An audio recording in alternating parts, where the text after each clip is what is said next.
3. The City of Gilgamesh. Temple Rule. Between approximately 4000 and 3000 BCE. Uruk. The outer wall shines in the sun like brightest copper. The inner wall is beyond the imagining of kings. Study the brickwork, study the fortification.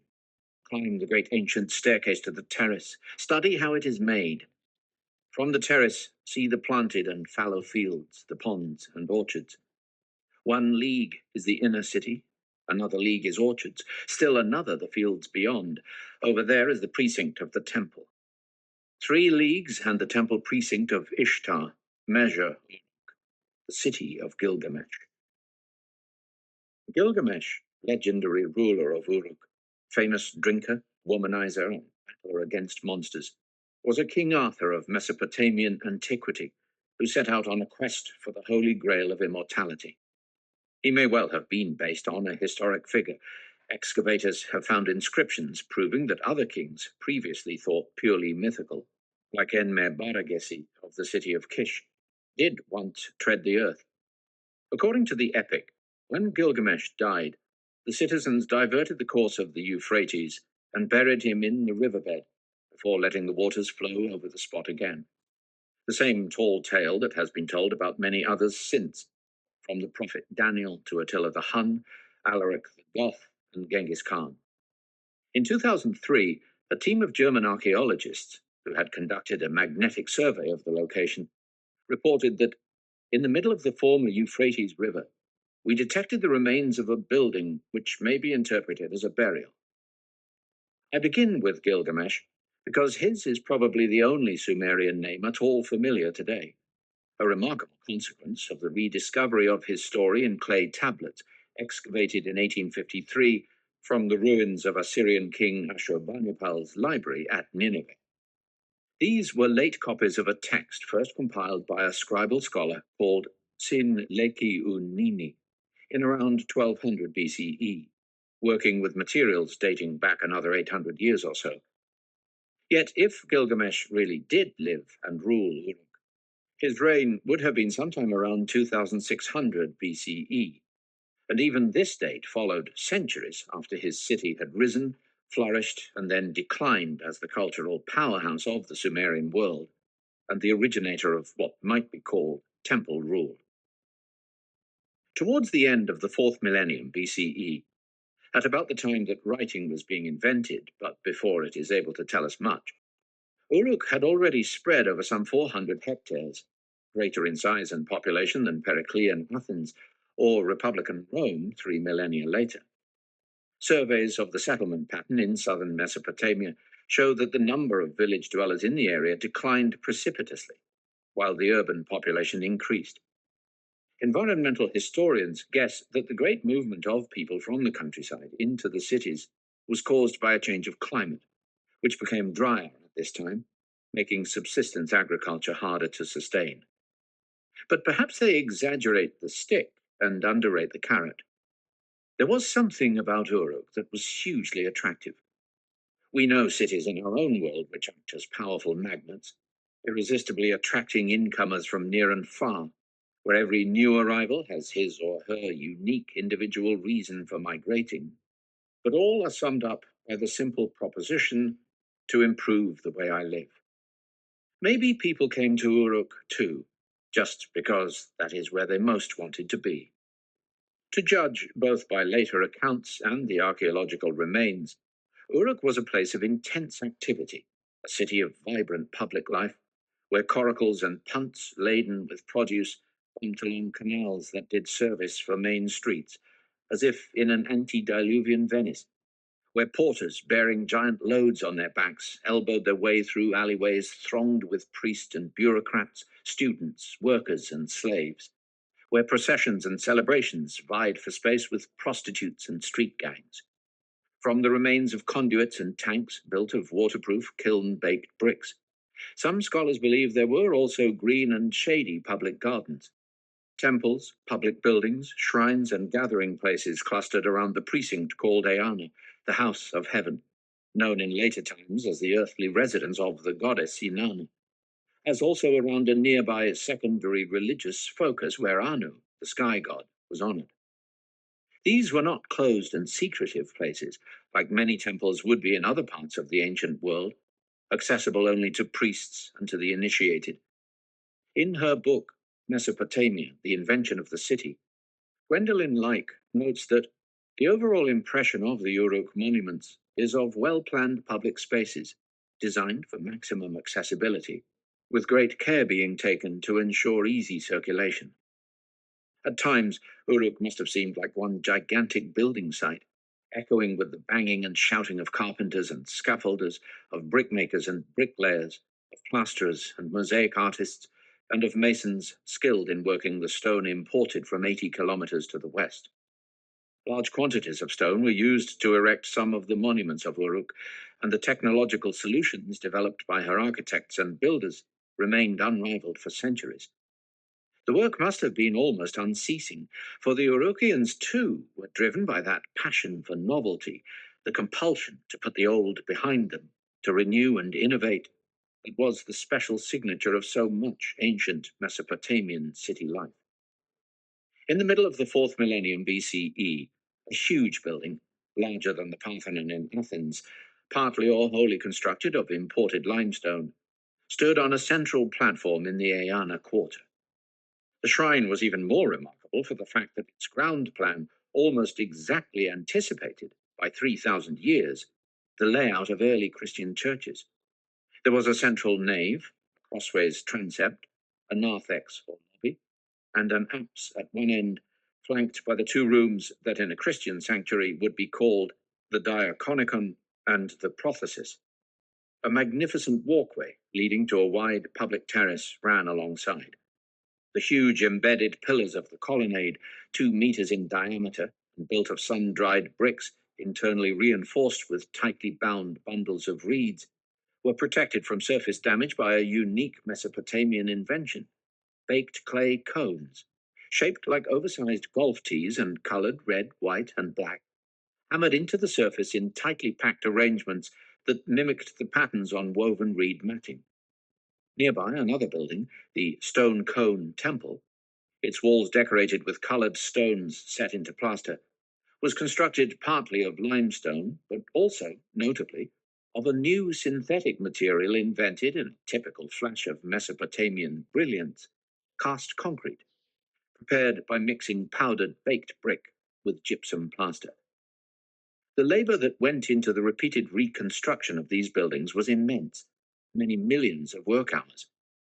Only a very powerful idea could have driven the Urukians to invest so much of themselves in their city. Yet, though there are many texts from later times that describe Uruk and its famous king, the stories give no indication of what might have been the driving force underlying the spectacular innovations that made the city of Gilgamesh the first workshop of its world. Uruk's citywide and centuries-long building boom was not comparable to ancient Egypt's a little later, when monuments were dedicated to the glorification and immortality of dynasties of ruthless rulers.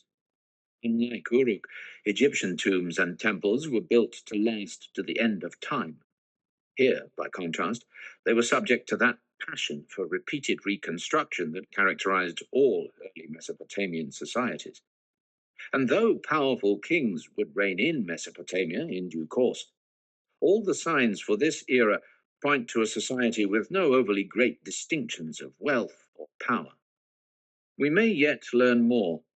Excavations have so far concentrated on the temple surroundings, and most of Uruk, today called Warka, still lies buried under the sands. To date, 2 extraordinary images have been unearthed, created in the days when Uruk was the only true city on earth. One suggests a community of relative equals, united in worship of their supreme goddess and of the great idea which she represented. It is sculpted in low relief around a 1 meter high alabaster vessel known as the Warka vase. 5 tiers of carvings representing a procession on its way to bring offerings to the doorway of the goddess's temple.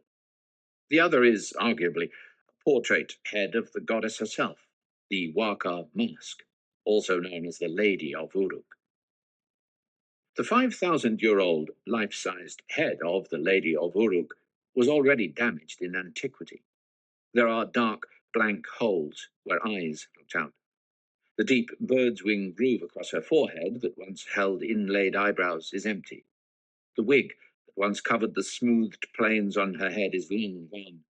The tip of her nose is smashed. And yet, despite all that, and the 50 centuries that separate her time from ours, the expression on her face is as striking and engaging as ever. André Parot, a leading French archaeologist, put it most poetically. We seem to catch a glimpse of living eyes within the empty sockets, and behind the forehead, patterned with smooth curves of hair, we sense an alert, lucid mind. The lips have no need to part for us to hear what she has to say.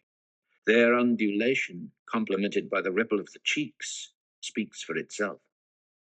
Even in her damaged state, the Lady of Uruk must count as one of the great masterpieces of world art. The tiers of carvings in the Waka vase complement this image of the great goddess. This is a religious object, offering a symbolic moment in the yearly round of her temple, the place they called Eana, in 4th millennium Uruk. Hence the sense of spirituality, of serious purpose, calm dignity, and self-confident poise that is radiated by the exquisitely carved figures. In the distance, around the base, flows the wavy course of a waterway, presumably the wide Euphrates that gives life to the city. Above it are fields and orchards, stalks of barley alternating with date palms, the ultimate source of Uruk's wealth and well-being. Over these roams the sacred flock, fleecy sheep among bearded and wide-horned rams, creatures dedicated to the goddess of the sheepfold. Now comes a human procession. 10 men shuffle forward, naked and shaven, each holding a basket, jug, or pottery container heaped with the fruits of earth, tree, and vine. Priests, perhaps, or temple servants. On the top tier, the parade arrives at the sacred site, signaled by the looped reed bundles of its ceremonial doorway. A welcoming female figure, the high priestess who represents the goddess, stands outside wearing an ankle-length robe, holding out her right hand in a thumbs-up gesture of greeting or blessing. She receives a container of offerings from the hands of the leader of the naked men, behind whom once stood a figure whose image was broken away in antiquity. All that remains is a bare foot, the fringed hem of a garment, and an elaborate tasseled belt held up by a formerly clothed female retainer. We guess that he may have been a high priest or other senior dignitary, possibly the priest-king imagined by some historians. Positioned around these figures are a pair of containers heaped with offerings and 2 platters of food. More mysteriously, there are also twin vases, a bull's head, a ram, a lion cub, and 2 women holding unidentifiable objects. Gwendolyn Like suggests that one of these is reminiscent of the later written sign for N, priest. All this would, of course, have been instantly recognizable to the people who worshipped here, just as in a Christian context we understand a lion to mean St. Mark, an eagle St. John, and a calf St. Luke. To us, however, without a key to unlock the symbolism of the Wako vase, its meaning remains opaque. Some maintain that the scene depicts the ruler of the city offering sacrifice to its founding goddess. Some that it represents a seasonal harvest festival. Others have speculated that it shows a stage in the mystic marriage, the Ieros Gamos, in which 2 humans, high priest and high priestess, couple with each other publicly, in emulation of the great goddess and her spouse. Yet, even if we have no way of knowing what event is pictured here, the scene does tell us something about the people of Uruk and how they thought. Homo Ludens. The Waka vase shows a formal ceremony, different from the spontaneity and improvisation of the masked dances and shamanic rites that would have been inherited from earlier times, though they too would have continued throughout this period and into the next. The naked men in the procession, uncircumcised but depilated, are stripped of all marks of individuality, status, or position. Their faces are deadly serious. Their beardlessness, like that of many of the men who figure in statuettes and figurines of the period, suggests no shame in a return towards childhood innocence. Each character performs a set role in the proceedings, reminding us that a religious rite, like all ceremonies, is a kind of play, with actors carefully following a predetermined script, yet at the same time throwing themselves into the action with all the unself conscious enthusiasm, the willing suspension of disbelief of children. The British anthropologist Robert Marrett has suggested that an element of acting out, of make believe, was a feature of all early religions. The Greek philosopher Plato went even further in The Laws, which he wrote in 360 BCE, where he proposed religious ritual as a model for the whole of life. Life must be lived as play, playing certain games, making sacrifices, singing and dancing, and then a man will be able to propitiate the gods and defend himself against his enemies. In 1938, Dutch historian and philosopher Johann Huizinga published Homo Ludens, study of the play element in culture. In Latin, Homo Ludens translates roughly as man the player. Huizinga defined play as an activity which proceeds within certain limits of time and space, in a visible order, according to rules freely accepted, and outside the sphere of necessity or material utility. And he showed that play, in the widest sense of the word, is an essential element of most aspects of civilization. Law, he argued, is play, as are religion, the arts, and the pursuit of knowledge. Even warfare has elements of play. Huizinga quotes 2 Samuel chapter 2, verse 14, when two military leaders, Abner and Joab, confront each other across the pool of Gibeon. And Abner said to Joab, "Let the young men now arise and play before us." And Joab said, "Let them arise." And they caught every one his fellow by the head, and thrust his sword in his fellow's side, so they fell down together. The Hebrew word play is from the basic root sahak, to play, to sport, to laugh, to rejoice, to make merry. Even in World War I, the officer class on both sides of the Western Front treated each other with respect and played by the rules, as did Indian and Pakistani officers during the series of wars that led to the independence of Bangladesh. When Huizinga's book was republished in the 1960s, it was taken up as a required text by the hippie thinkers of that most playful of decades.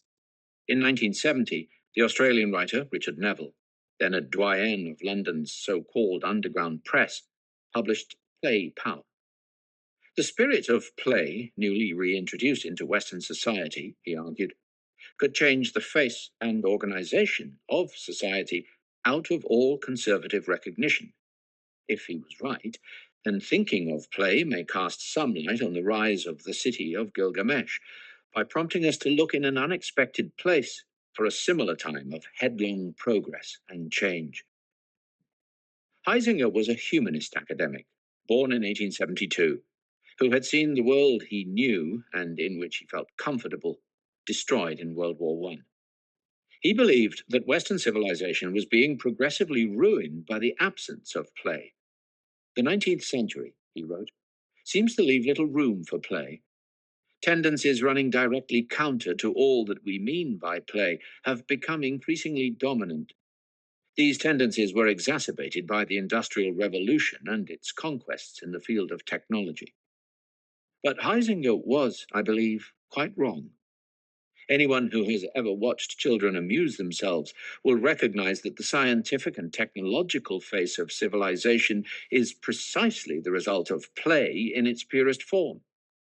Just as children are constantly exploring, experimenting, testing, and trying things out for no conscious purpose except the sheer enjoyment of the game itself, so pure science and applied technology play with ideas and toy with the principles and substance of the world, all the time wondering, just suppose, and asking, what happens if?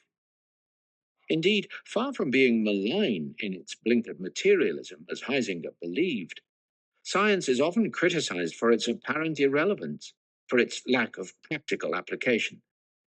The British mathematician G.H. Hardy was rather proud of that fact. He famously wrote that much of science was quite useless. For my own part, I have never once found myself in a position where such scientific knowledge as I possess, outside pure mathematics, has brought me the slightest advantage. Those societies in which seriousness, tradition, conformity, and adherence to long established, often God prescribed ways of doing things are the strictly enforced rule, have always been the majority across time and throughout the world. Such people are not known for their sense of humor and lightness of touch. They rarely break a smile. To them, change is always suspect and usually damnable, and they hardly ever contribute to human development. By contrast, social, artistic, and scientific progress, as well as technological advance, are most evident where the ruling culture and ideology give men and women permission to play, whether with ideas, beliefs, principles, or materials. And where playful science changes people's understanding of the way the physical world works, political change, even revolution, is rarely far behind. So, although it may seem an unexpected, even bizarre comparison, the nearest equivalent to the burst of creativity and development that took place in prehistoric Uruk during the 4th millennium BCE may well be the upheaval that changed the face of the globe near the end of the 18th century CE. In both cases, a long established and respected way of life was overturned. People streamed into the cities from the countryside.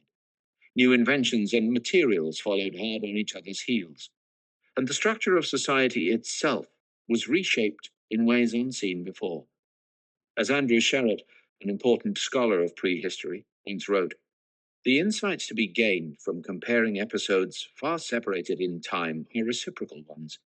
Knowledge of the urban revolution informs interpretation of the Neolithic revolution and vice versa. Might not historians of the Industrial Revolution, in their turn, profit from learning of these earlier transformations? The reverse might be even more helpful, for the ideas behind the making of the modern world have been much studied, while we know next to nothing about the details of the worship of the great goddess of Uruk. We are ignorant of the ideology that she represented in the minds of the Mesopotamians of the 4th millennium BCE. But we do know that their beliefs made possible the greatest explosion of social, material, and technological progress known until the Industrial Revolution of our own era. The change seems to have happened as rapidly as ours. In the words of Professor Pyotr Michałowski, one of today's most respected anthropologists, the complex social and political changes that took place in Mesopotamia in the late Uruk period, toward the end of the 4th millennium, represent a quantum leap of unprecedented dimensions and not a gradual evolutionary historical development. Could not such an extraordinary eruption of creativity and imagination be the result of recognizing play, in the word's widest sense, as a legitimate way of interacting with the world? There was probably much laughter in 4th millennium Uruk. Go along to the museum at Chicago University's Oriental Institute, or to its website, to confirm the importance of play in the ancient Mesopotamian world. Look at the charming pull-along toys, dug from the sands of Tel El Asmar, ancient Eshnuna. One is about 13 centimeters long, made of fired clay, with a tiny ram's head attached to a large cylindrical body. It is mounted on 4 thin wheels, and in front is the hole through which a string was once threaded. This was never intended to look anything like a real animal. The ram's head is no more than a gesture. Those who, like me, always thought that pull-along toys were shaped to imitate railway locomotives will note that its hollow body is oddly reminiscent of Thomas the Tank Engine. This is a toy pure and simple, made for the pleasure of a 3 to 5-year-old. Though it was found in a temple's ruins and may have had a religious meaning, its form almost forces you to imagine it being dragged along behind a little boy through the dust of a shady courtyard or busy city street 5,000 years ago. As he plays, the adults around him are playing too, dreaming up the long, long list of new creations and inventions that now appear in the archaeological record for the first time in Uruk and its neighbors. For most of the basic technology that supported human life until industrial production began to take over our world a bare 2 centuries ago, was first devised at this time and in this part of the world. At home, the beer brewer's vat, the potter's kiln, and the textile loom. In the fields, the plough, the seed drill, and the farm cart. On the rivers and canals, the wind vane and the sailing boat. In music, the harp, lyre, and lute. In building technology, fired bricks, the vault, and the true arch. And everywhere, as on the Chicago Museum toy, in the streets, fields, and canal banks, the wheel, both emblem and enabler of human mobility. Some inventions seem to demand a sudden flash of inspiration, a true jeu d'esprit for their conception. The wheel is one of them. Scholars have debated its origins with great energy and ingenuity. Some have concluded with certainty that wheels developed from the wooden rollers that had long been used to move heavy items on sledges over short distances. Others suggest that full rotary motion itself was the important new idea. Yet other historians persuasively point out that the principle of the roller and the wheel are conceptually different. Rollers are really mobile extensions of the surface over which the weight is moved. Wheels are part of the moving object itself. These writers suggest a different source for the idea: the turntable, pivoted at its center and used to make perfectly round pots, which actually appears in the archaeological record before the wheel. If these scholars are right, then somebody, someday, must have picked up a turntable to move it and, naturally enough, rolled it along its edge. The great leap forward was to recognize that when turning, the central pivot of the disc always stayed the same height above the ground. Hence, the inspired notion of attaching a set of turntables to the structure of a sledge, transferring the device from the domain of the potter to that of the haulier. On the other hand, there are many developments that may well have come about by gradual evolution. To the careful makers of the handsomely decorated pottery of the time, uneven firing and the smudges, smuts, and smeeches left on their pots by burning wood during the process of baking in an open hearth must have been disheartening. The obvious solution was to separate the vessels from the flames. Progressive trial and error would have led to the typical Mesopotamian beehive-shaped kiln, with a vent at the top and a perforated floor separating the fuel from the firing chamber. Yet even gradual evolution had its surprises. It turned out, and surely not intentionally, that apart from protecting the carefully prepared ware from damage, kilns also allowed for a much higher firing temperature, and that made the humble potter's kiln into the principal laboratory instrument of the ancient Mesopotamian world. And just as the modern chemical industry was the result of accidentally discovering synthetic dyestuffs, pretty rather than practical, so, true to the spirit of play, the first achievement of Uruk's experimenters was not utilitarian.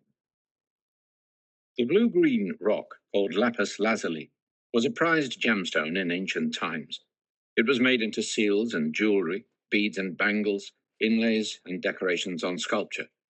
In Sumerian literature, city walls are adorned with it. Now, Harata's battlements are of green lapis lazuli. Its walls and its towering brickwork are bright red. So were temples. He built the temple from precious metal, decorated it with lapis lazuli, and covered it abundantly with gold. Goddess instructs King Gudea of Lagash, "Open up your storehouse and take out wood from it. Build a chariot for your master, and harness a donkey stallion to it. Decorate this chariot with refined silver and lapis lazuli." But lapis lazuli is rare, obtainable only from a few places in Central Asia, notably the mountains of Badakhshan in the north of today's Afghanistan, 2,500 kilometers from southern Mesopotamia. It seems utterly astonishing that there could be a thriving trade across so vast a distance, in the days when the prized rock had to be carried on foot across a wilderness of wild mountain ranges and deadly deserts, to satisfy the vanity of Mesopotamian gods and kings. And yet the trade did flourish, to judge by the huge quantity of lapis lazuli objects found in excavations all over the Middle East. Given the cost of the material and the difficulty in procuring it, Inventive minds were soon striving for a way to reproduce the lustrous blue color artificially. They succeeded, and in doing so, created the very first totally man-made material, not as the result of chance or an accidental observation, but by thinking and by experimenting. I myself have seen the 5,000-year-old process devised by these pioneers of synthetic chemistry, still in operation in the 1960s. Artificial lapis lazuli, now miscalled Egyptian faience, being made in a workshop at the back of a mosque in Herat, Afghanistan. A filthy, cavernous shack, filled with smoke and choking chemical fumes, thin shafts of sunlight bursting through breaks in the roof, competing with the blinding glare of the white-hot furnace in the corner. A young boy in a large turban, dreamily pumping air into the fire with a giant bellows, and the proprietor proudly showing me the result. Beads and trinkets covered in a somewhat lumpy, deep blue-green glaze. We can guess how the invention may have come about. Soft copper carbonate minerals, green malachite and blue azurite, had been used, probably since old Stone Age times, to make pigments for decorating craftware. And faces, too. Ground to a powder and mixed with fat, they make very serviceable eyeshadow.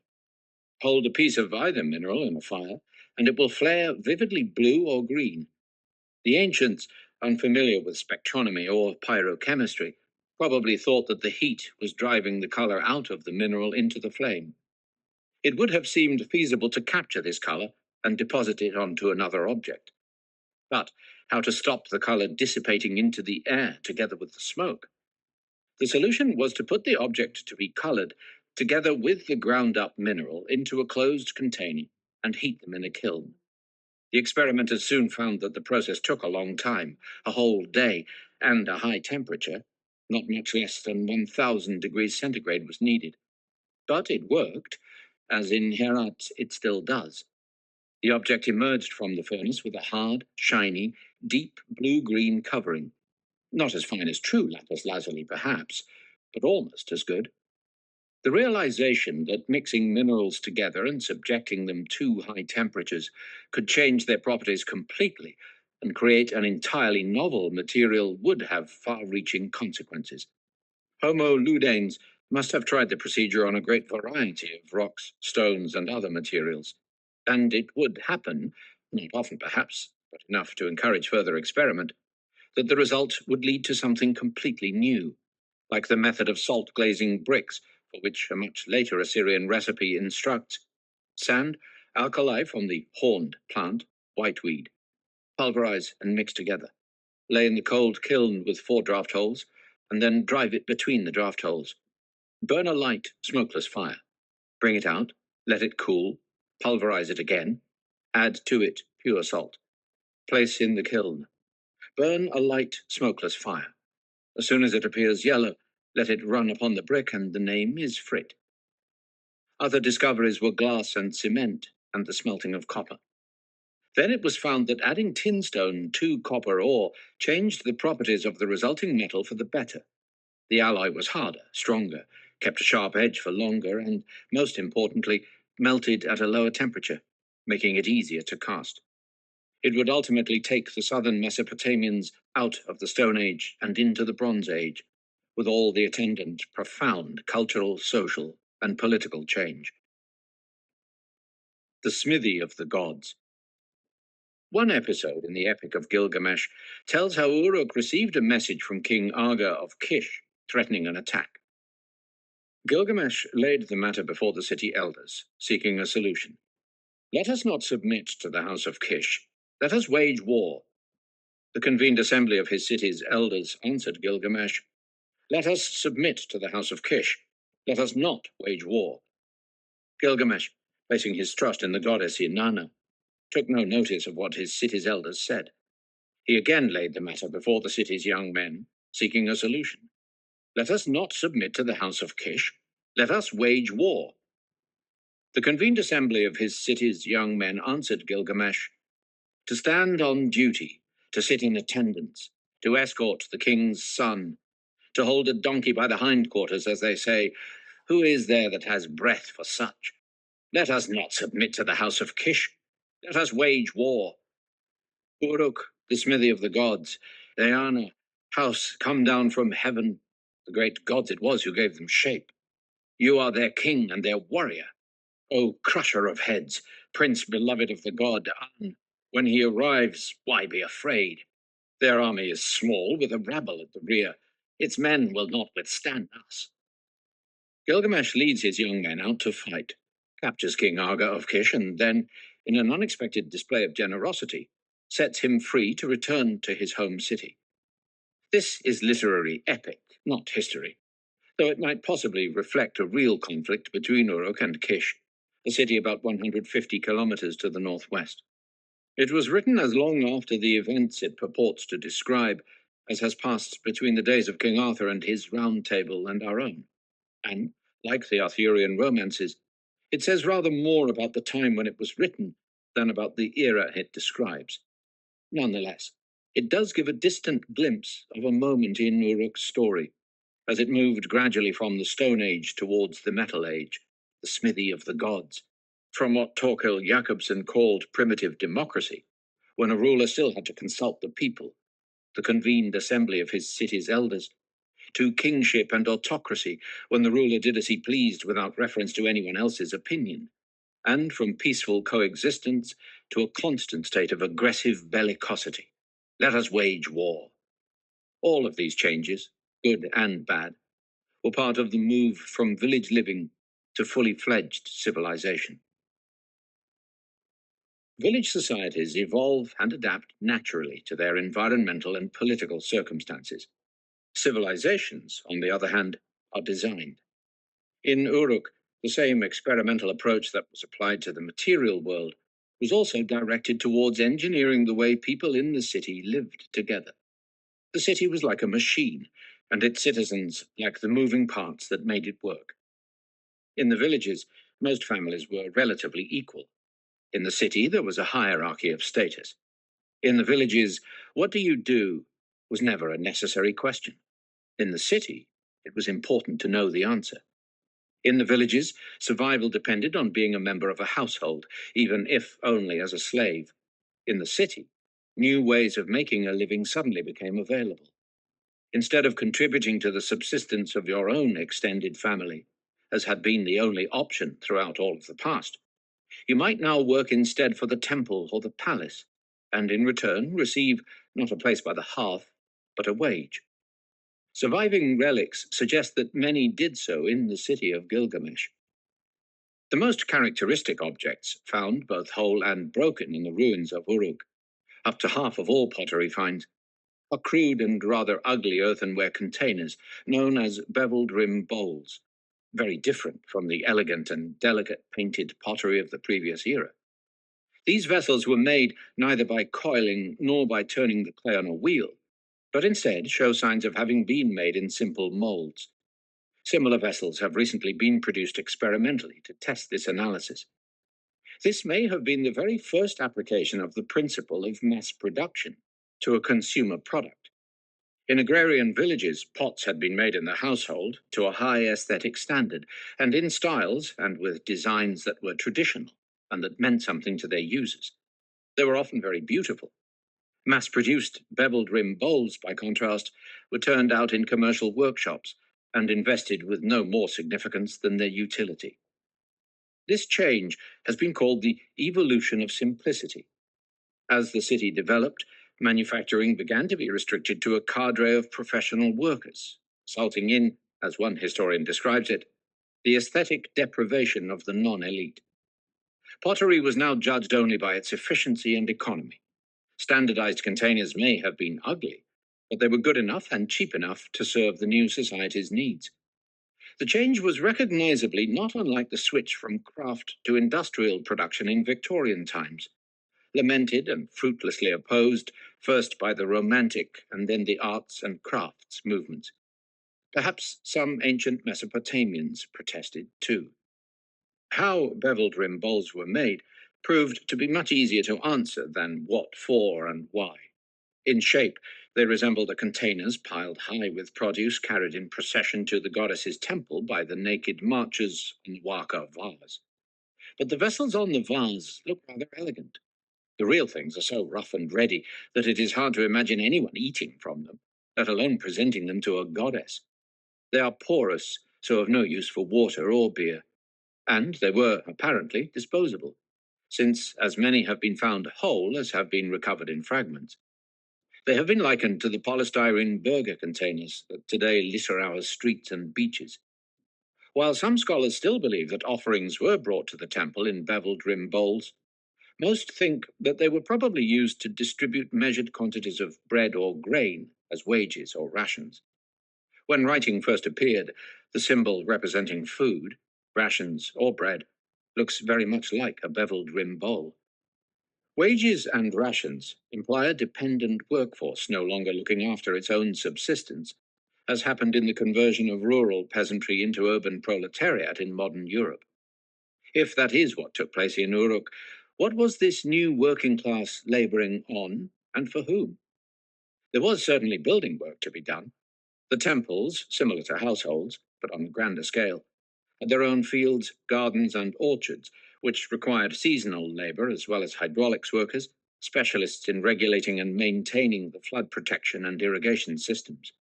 Then there were the herdsmen and women looking after the sheep, goats, and oxen. There were those producing craftware, the textiles, baskets, and pottery, including the beveled rim bowls themselves, not to mention the sculptors and jewelers, the experimenters, copper smelters, metallurgists, and metal workers, the smithy of the gods. Unlike during the modern urban revolution, there were no independent entrepreneurs competing amongst each other. The world's first city developed around its temples, and only later did palaces play a role. Its view of the world was conditioned, as in all ancient societies, by totalitarian religious belief. So the picture that comes into focus is that of a theocratic command economy, hierarchically organized, centrally directed, and regulated according to an ideology propagated by a priesthood, playing the role that 5,000 years later, Soviet Marxists would call the engineers of human souls. Such was temple rule. As a way of life, the economic and social system the priesthood supported was, for a long time, strikingly successful. During the latter part of the 4th millennium BCE, Uruk and other southern Mesopotamian cities flourished greatly and grew ever larger. Moreover, across the Mesopotamian world and well beyond it, settlements sprang up along the major trade routes, displaying the typical cultural signatures of the motherland. They too had Uruk-style temples, built with bricks of exactly the same dimensions and laid in precisely the same patterns, the walls often decorated with similar baked clay cones. They showed similar food preferences. They used the same administrative technology, and they produced the same beveled rim bowls, with all that these implied about their social systems and working practices. The wide distribution of these typical Uruk inventions suggested that the Urukian political dispensation was actively exported from the southern plains to the entire region, even to far distant areas in today's Turkey, Syria, and Iran, with no doubt the same messianic self-confidence as Jacques Cauvin saw as having driven the Neolithic Revolution. Some of the outposts were entirely new settlements, built on virgin land as miniature replicas of their home cities. Others were long-established large villages or small towns, where previously a Stone Age style of life had held sway, but where the Uruk culture now took over. Yet others were more like enclaves, town quarters where Urukians lived in their way, while all around them the older traditions persisted. To some scholars, the Uruk expansion indicated only one thing: a colonial empire aimed at exploiting natural resources not available in the south, an empire maintained by military domination. Yet it must be remembered that this situation arose before the introduction of those technologies which now appear to be prerequisite to holding together by force a far-flung empire. Effective and rapid communications — writing was invented only towards the end of Uruk's era of dominance — and efficient transport using domesticated beasts of burden. The first, the donkey, arrived from North Africa nearer the period of Uruk's decline than its rise. The local equid, the Asiatic wild ass or onager, is famously untamable. Other archaeologists have interpreted the evidence to imply peaceful trading posts, or even waves of fleeing refugees. All these analyses based on the belief that the new Urukian settlements were populated by expatriates from the home city. However, one should not underestimate the power of ideas to attract new converts to a modish way of life without coercion. Our recent history clearly shows how a fashionable ideology like Marxism-Leninism can be widely and enthusiastically taken up and implemented in many self-styled and short-lived democratic socialist republics without any coercion. Moreover, a belief in modernity, Western technology, Western architecture, Western clothing, Western food, has spread rapidly across the world, even to places that were never, or only briefly, part of any European empire. Today, there is hardly anywhere on Earth where Western brands cannot be found, and it looks as if something similar happened back in the 4th millennium BCE, too.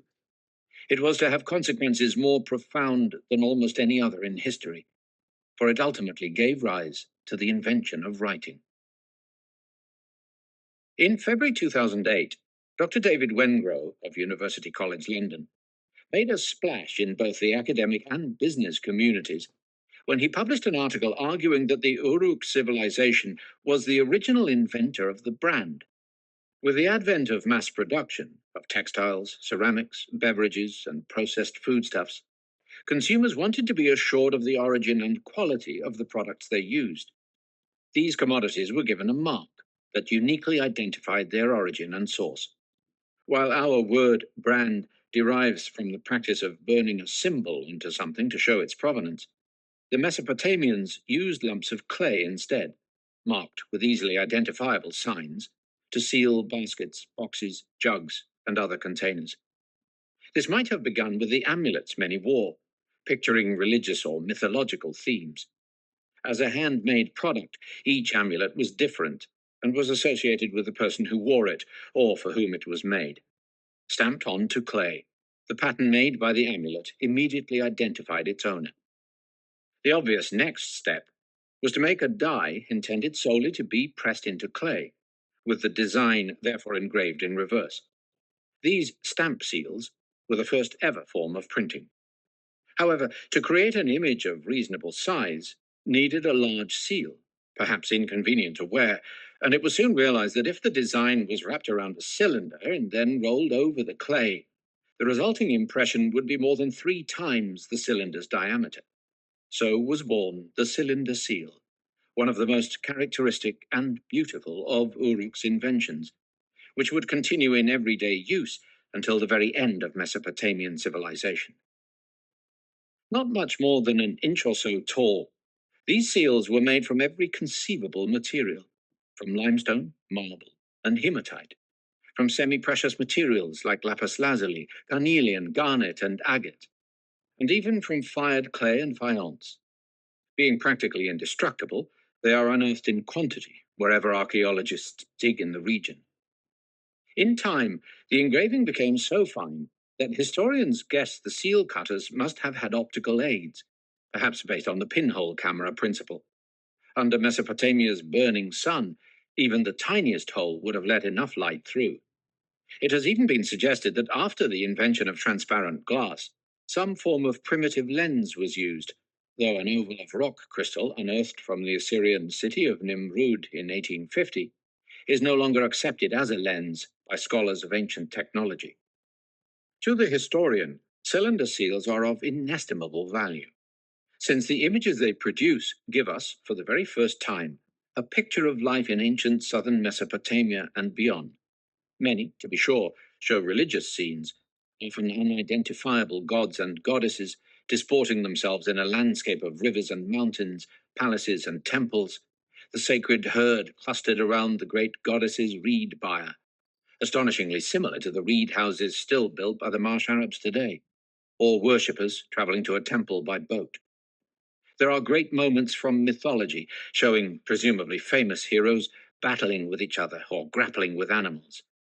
Other seals seem to present snapshots of everyday life: animals in the fields, workers in the dairy, weavers, potters and metalsmiths, and, as time went on, increasing numbers of battle scenes and pictures of military mayhem.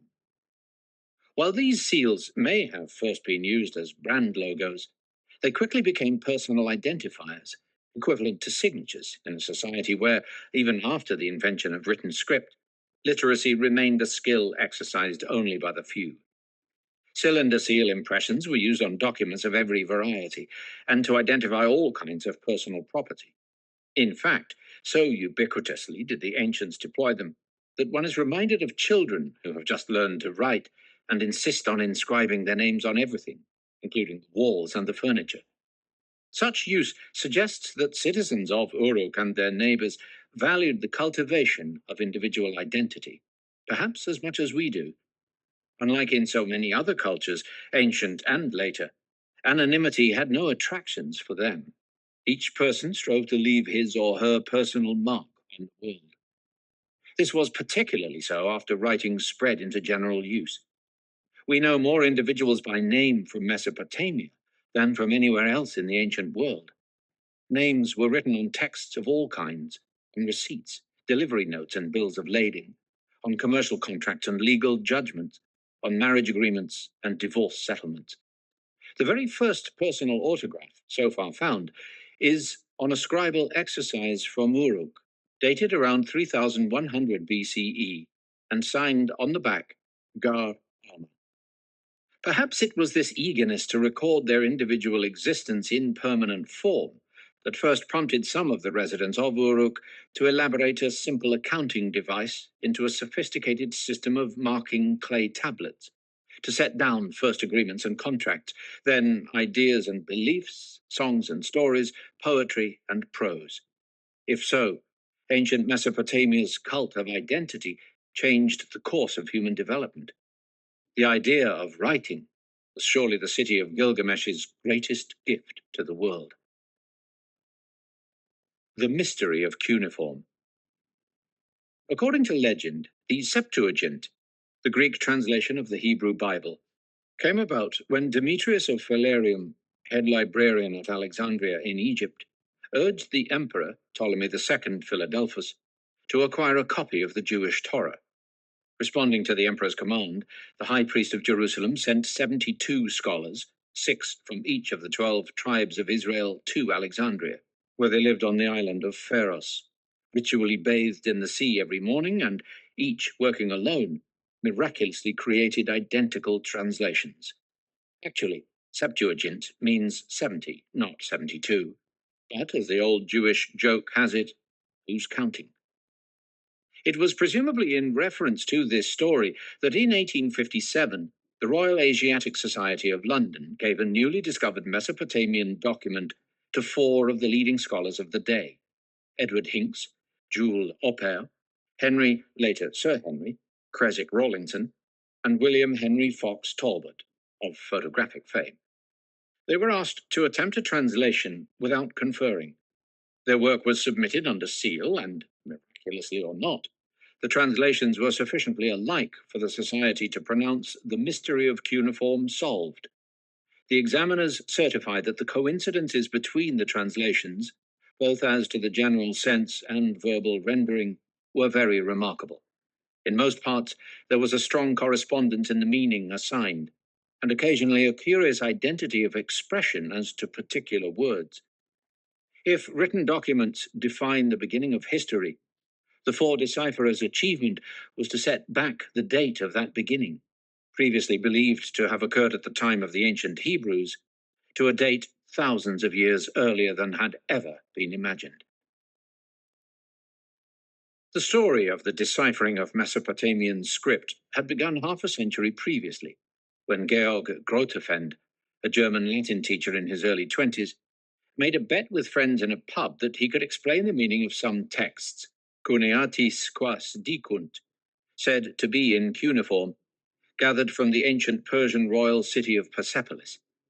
His report to the Royal Society of Göttingen established that of the 3 different, though obviously related, kinds of script, one was in a known form of Old Persian, was alphabetic in nature, with each sign representing a spoken sound, and was read from left to right. Using a combination of undoubted genius, sheer good luck, and dogged application, he managed to read some names: Darius, Xerxes, Hystaspes, and some of the royal titles. The second step came when an intrepid British Army officer named Henry Rawlinson, equally youthful, risked life and limb by clambering up a cliff face at Behistun in northwestern Persia to copy out a lengthy inscription left by the Persian Emperor Darius in around 500 BCE. This also proved to be trilingual.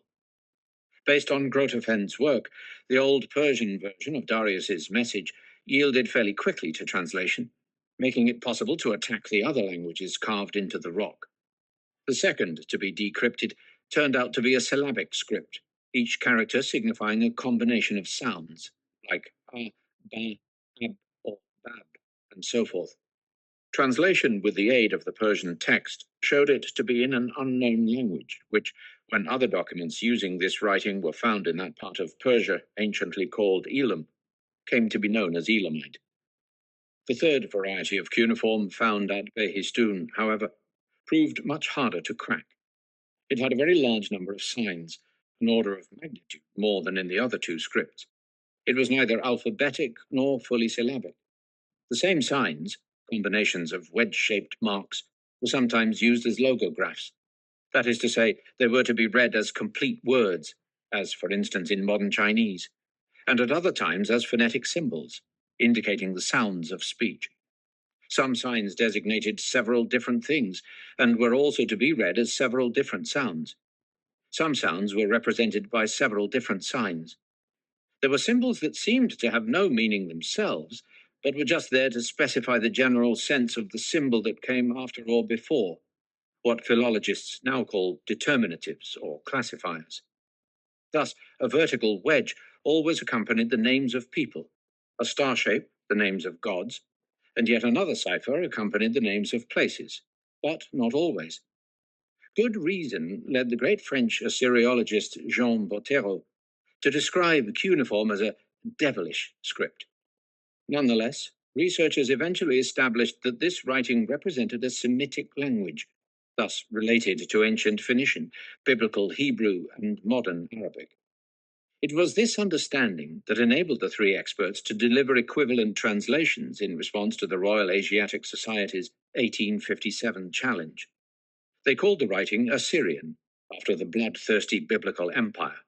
Today it is known as Akkadian, of which Babylonian and Assyrian are southern and northern dialects. That was not, however, the end of the story. As more of the texts were read, scholars slowly realized that underlying the Akkadian writing system, there had to be another, older language layer that nobody had previously suspected. This awareness dawned because of the many signs that were used equally as ideograms or as pronounced syllables. Sometimes the sign that usually meant ox expressed the sound good. Another, which designated to separate, had the value tar. Mouth sometimes represented the syllable ka. But none of these sounds were to be found in Semitic, where ox was alp, separation, paras, and mouth, hu. The original creators of this writing system, therefore, had to be people in whose language ox was good, to separate tar, and mouth, ka. There was at first great resistance to the attempted supplanting of Semitic from its place as first language of the Middle East. Leading the opposition was a French Jewish Orientalist from Adrianople, Joseph Halevi, who had made his name exploring southern Arabia by posing as a rabbi from Jerusalem collecting alms for the poor.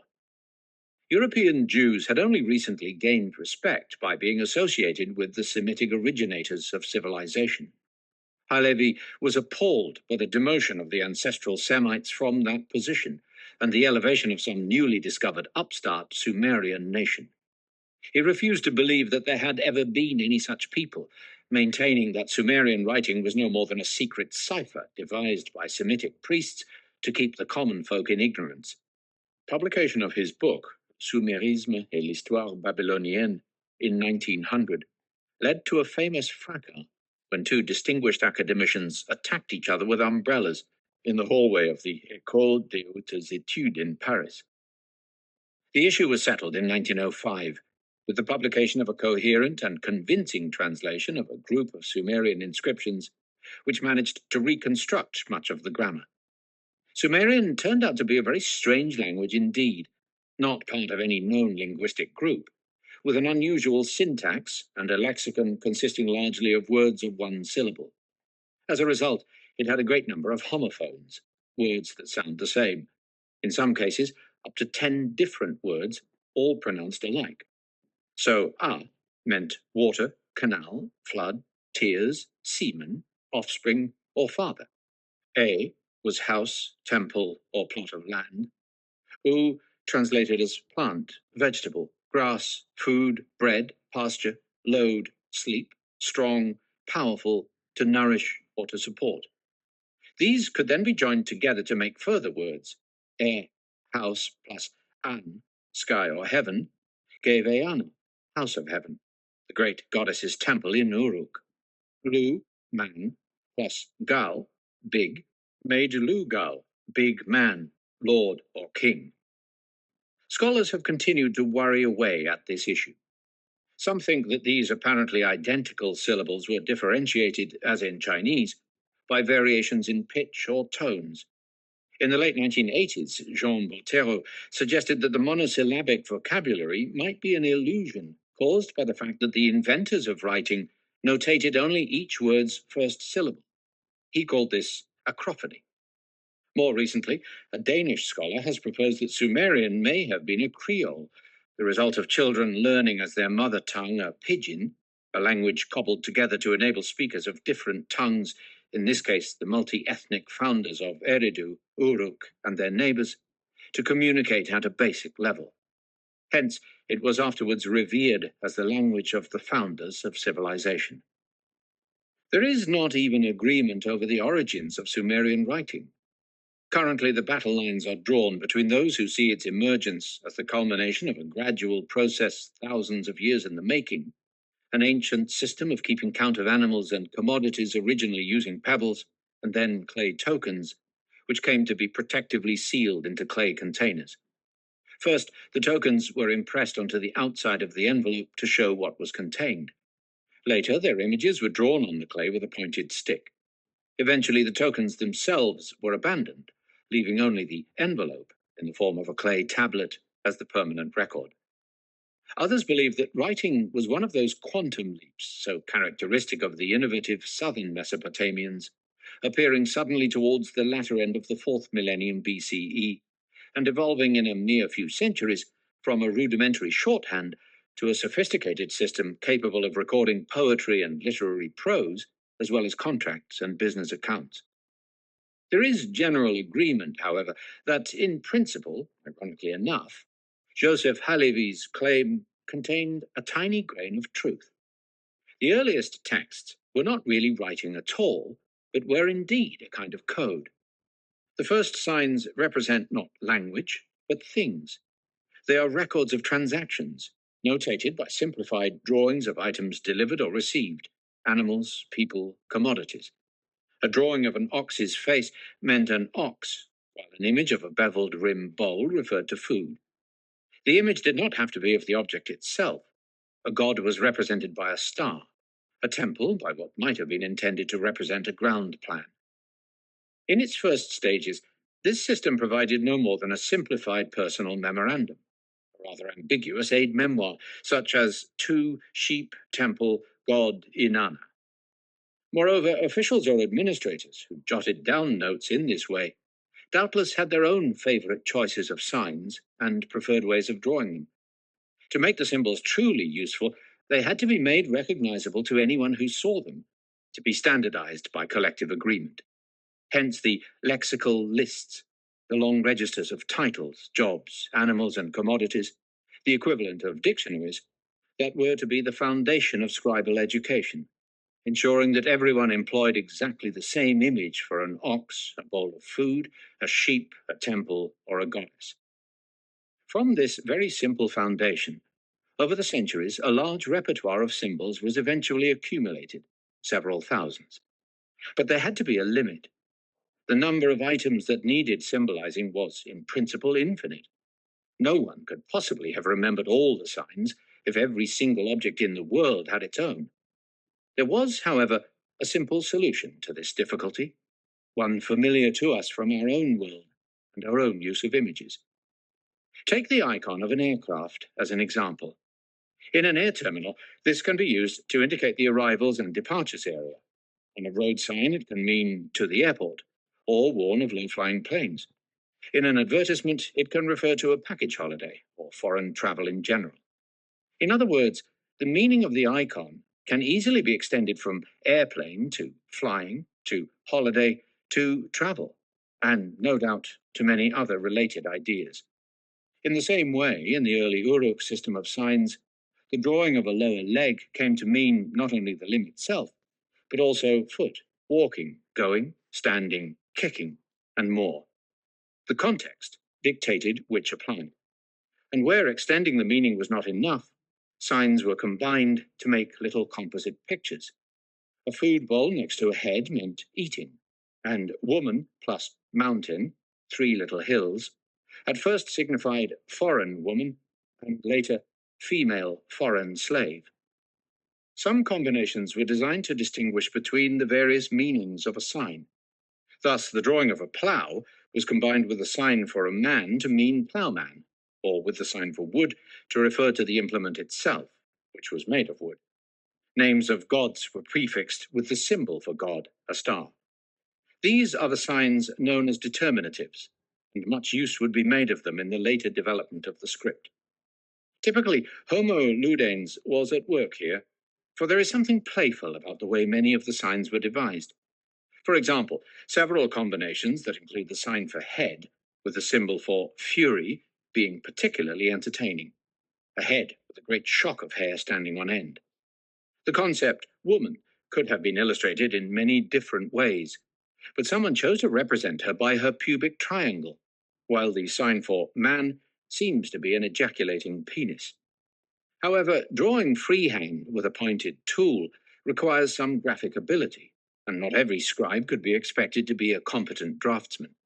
In time, the signs became less and less like images, and more like stylized symbols, and eventually they would lose all recognizable connection with the objects they originally depicted.